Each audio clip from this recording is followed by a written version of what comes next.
আগামী 18 থেকে 22 ডিসেম্বর দমদম মুক্তধারা সারা বাংলাব্যাপী একাঙ্ক নাটক প্রতিযোগিতা প্রাইভেট রোড মতিঝিল ওল্ড কোয়ার্টার্সে অনুষ্ঠিত হতে চলেছে। এই সারা বাংলা একাঙ্ক নাটক প্রতিযোগিতা প্রতিদিন সন্ধ্যা 6টা থেকে শুরু হবে। এই সারা বাংলাব্যাপী একাঙ্ক নাটক প্রতিযোগিতায় যেসব বিশিষ্ট ব্যক্তিরা অংশগ্রহণ করবেন তারা হলেন বিশিষ্ট নাট্য ব্যক্তিত্ব বিধায়ক ব্রাত্য বসু। প্রধান অতিথি হিসেবে উপস্থিত থাকবেন দমদম লোকসভা কেন্দ্রের সাংসদ অধ্যাপক সৌগত রায় সহ বিশিষ্ট ব্যক্তিবর্গরা। এই সারা বাংলা একাঙ্ক নাটক প্রতিযোগিতায় যারা অক্লান্ত পরিশ্রম করে উপস্থাপনা করছেন তারা হলেন আহ্বায়ক পৌর প্রতিনিধি দক্ষিণ দমদম পৌরসভা শ্রীমতী রীতা চৌধুরী ও প্রধান পৃষ্ঠপোষক শ্রী সুরজিৎ রায়চৌধুরী, পৌর প্রতিনিধি দক্ষিণ দমদম পৌরসভা।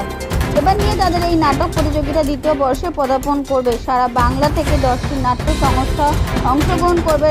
আজ এক সাংবাদিক সম্মেলনে জানালেন দক্ষিণ দমদম পৌরসভার পৌর প্রতিনিধি সুরজিৎ রায়চৌধুরী। আসুন এই সাংবাদিক সম্মেলনে আমরা তার মুখ থেকে শুনে নেব নাট্য প্রতিযোগিতা কিছু কথা। একাঙ্ক নাটক প্রতিযোগিতার এবছর দ্বিতীয় বর্ষ।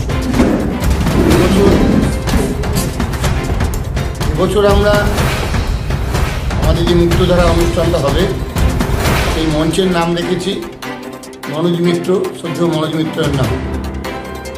আমাদের এই মুক্তধারা নাট্য উৎসবের মূল যিনি মাথায় আছেন আমাদের সকলের প্রিয় বিশিষ্ট নাট্য ব্যক্তিত্ব অধ্যাপক ব্রাত্য বসু মহাশয়। তার নির্দেশ, তার পরিকল্পনায় আমরা এই কাজটা এগিয়ে নিয়ে যাচ্ছি। এবছর 5 দিনে 10টা নাটকের দল নাটক করবে। জেলার থেকে বিভিন্ন দলেরা আসবে। আমি এই অঞ্চলে পৌর প্রতিনিধি হিসেবে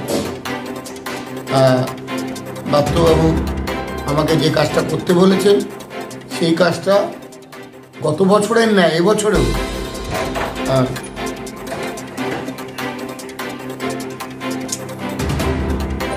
এই টোটাল এই নাট্য প্রতিযোগিতা বিধি ব্যবস্থা যা যা আছে পরিচালনার দায়িত্ব আমাদের মুখ্য সংগঠক মুক্তধারা জিৎ চক্রবর্তী আপনাদের প্রেজেন্টেশন করবেন। আপনাদের যদি কিছু যা জিজ্ঞাসা করার উনি উত্তর দেবেন। আর 18 তারিখ বিকেল 5টার সময় অধ্যাপক ব্রাত্য বসু মহাশয় এই মুক্তধারা অনুষ্ঠানের শুভ সূচনা করবেন এবং ওই দিন আমাদের এই দক্ষিণ দমদম পৌরসভা 10টা নাট্য দলকে ব্রাত্যবাবু অনুদান দেবেন। এই ছোট ছোট নাটকের দলগুলো তারা যাতে স্বাবলম্বী হতে পারে, কারণ পুরনো নাট্য ব্যবস্থায় মধ্যে আমরা মানুষকে নাটক দেখতে যাতে উৎসাহিত করতে পারি সেই জন্যে আমাদের এই বাকিটা আপনারা অনুমতি দিলে আমি বেরিয়ে যাবো, আমার অন্য কাজ আছে। মূল সংগঠক জিৎ চক্রবর্তী আপনাদের নাটক 10টা দল আছে। এটা আমাদের একাঙ্ক নাটক 1 ঘন্টার মতো প্রত্যেক কটা নাটকই হবে। কিছুটা কম বেশি, কোনোটা 1 ঘন্টা 10 মিনিট হতে পারে, আবার কিছুটা 48 মিনিট 58 মিনিট এরকমের মধ্যেই থাকবে। এই 10টা সংস্থা আসছে নাট্য দলে, কোথা কোথা থেকে আসছে? আমাদের কোচবিহার থেকে আসছে, দক্ষিণ দিনাজপুর থেকে আসছে, হুগলি থেকে, নদিয়া, 24 পরগনা দুটোই, কলকাতা। আচ্ছা, বিভিন্ন জায়গায় দেখা যায় শীতকালে বিভিন্ন মেলা হয়ে থাকে, কিন্তু এরকম নাটক মানে নাট্য হচ্ছে আমাদের সংস্কৃতির একেবারে যেটা অতীতে হয়ে যাওয়া, এটা এখন বর্তমানে দেখা যায় না। সেই জিনিসটাকে আবারও নিয়ে আসা এবং মানুষের মধ্যে ফুটিয়ে ওঠা, এই যে ভাবনাটা, এই ভাবনাটা আমাদের মন্ত্রী ব্রাত্য বসুর মধ্যে থেকে এসেছে। প্রত্যেকেই তো নানান রকম মেলা করে থাকে। সুরজিৎদার কাছ থেকে সমস্তটা শুনে নিয়েছি। এবং এই যে আয়োজনটা প্রথম থেকে যদি একটুখানি গুছিয়ে ইন্ট্রোটা বলে দেন। আয়োজন আমাদের 18 তারিখ থেকে মুক্তধারা একাঙ্ক নাট্য প্রতিযোগিতা শুরু হয়েছে। 18 তারিখ থেকে 22 তারিখ 5 দিন ব্যাপী প্রোগ্রাম এবং প্রত্যেক দিন 2টি করে নাটক দল নিজের নাট্য মঞ্চস্থ করবে। একাঙ্ক নাটক 1 ঘন্টা করে বা 1 ঘন্টা 10 মিনিটের মতন একটা নাটক মিডিলে একটা ব্রেক থাকছে, তারপরে আর একটা নাটক। এটা 5 দিন ধরে চলে। যেহেতু সারা বাংলা ব্যাপী নাট্য প্রতিযোগিতা, সেহেতু বাংলা থেকে কোন কোন নাট্যের দল আসছে, কোন কোন জায়গা থেকে আসছে? আমাদের নাট্যদল, এখানে অনেক নাট্যদল আছে, যে 10টি নাট্যদলের মধ্যে বালিগঞ্জ ব্রাত্যজন আছে, অশোকনগর নাট্যমুখ, দমদম শব্দমুগ্ধ নাট্যকেন্দ্র, ক্যান্ডিড থিয়েটার, শান্তিপুর সাংস্কৃতিক, নৈহাটি ব্রাত্যজন, ময়না অন্য ভাবনা, গোবরডাঙ্গা নিঃশব্দ থিয়েটার, মৃত্তিকা, চণ্ডীতলা প্রম্পটার। মানে জেলাগুলো থাকছে হচ্ছে কুচবিহার থাকছে, দক্ষিণ দিনাজপুর থাকছে, উত্তর 24 পরগনা থাকছে, পূর্ব বর্ধমান থাকছে, হুগলি থাকছে, কলকাতাও থাকছে সাথে। কি পুরস্কার আছে এই নাট্য প্রতিযোগিতা? পুরস্কার, প্রথম পুরস্কার যারা পাচ্ছে আমাদের এর থেকে একটা মোমেন্টও দেওয়া হচ্ছে, এবং তার সাথে আমরা প্রাইজ মানি 50,000 টাকা দিচ্ছি।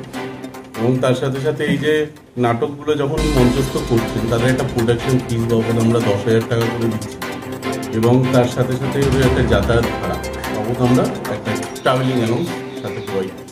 আচ্ছা, আমাদের রাজ্যের যেটা কালচার, সেটা হচ্ছে সংস্কৃতি, এটা হচ্ছে নাট্য, যেটা অতীতে একটা সময় প্রচন্ড উৎসাহিত থাকে, এখন বর্তমানে সেটা অনেকটা নেমে গেছে বলা যেতে পারে। কিন্তু বর্তমানে দাঁড়িয়ে বিভিন্ন শীতকালে মেলা, টুর্নামেন্ট দেখা যায়, এবং সেখানে দাঁড়িয়ে আপনারা যে নাট্য অনুষ্ঠানের বা প্রতিযোগিতার আয়োজন করেছেন, এই ব্যাপারটা নিয়ে এরকম একটা ভাবনা 2য় বছর চলছে, কি বলবো? আমাদের মন্ত্রী, আমাদের এই নাট্য প্রতিযোগিতা এবছর 2য় বছর। আমরা গত বছরও এটা করেছিলাম।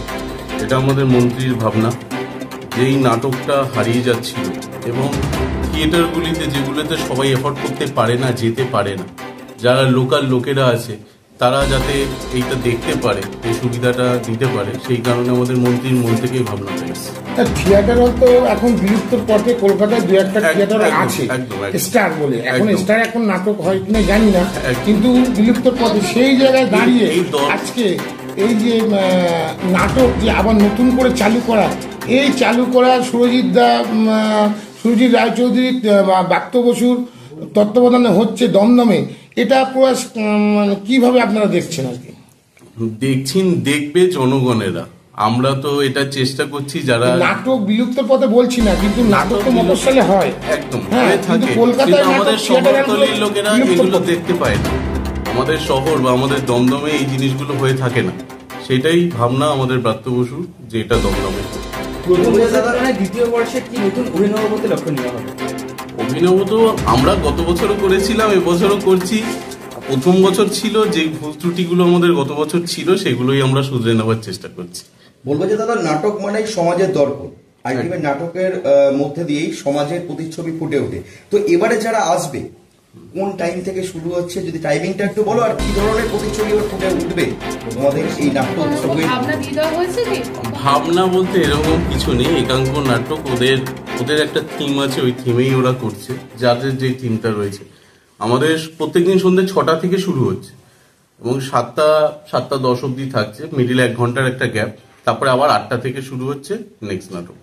এটা কোথায় হচ্ছে? এটা আমাদের দমদম মতিঝিল ওল্ড কোয়ার্টার। প্রবেশ কি অবাধ থাকছে? প্রবেশ অবাধ থাকছে সবার জন্য, এখানে কোনো ফিস থাকছে না। প্লাস আমাদের ব্রাত্য বসু একটা উদ্যোগ নিয়েছে, যে এই যে মিডিলের যে 1 ঘন্টা গ্যাপ, সেইখানে আমরা প্রত্যেক দর্শককে ফুচকা, ঝালমুড়ি এবং চা বিনামূল্যে খাওয়াচ্ছি।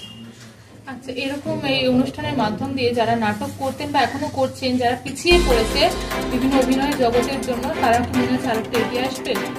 অবশ্যই আমাদের ব্রাত্য স্যারের ভাবনা এটাই, তার জন্য এটা করা। আপনার নামটা? আমার নাম জিৎ চক্রবর্তী। আমাদের চ্যানেলটিকে প্রচুর পরিমাণে লাইক, সাবস্ক্রাইব ও শেয়ার করুন।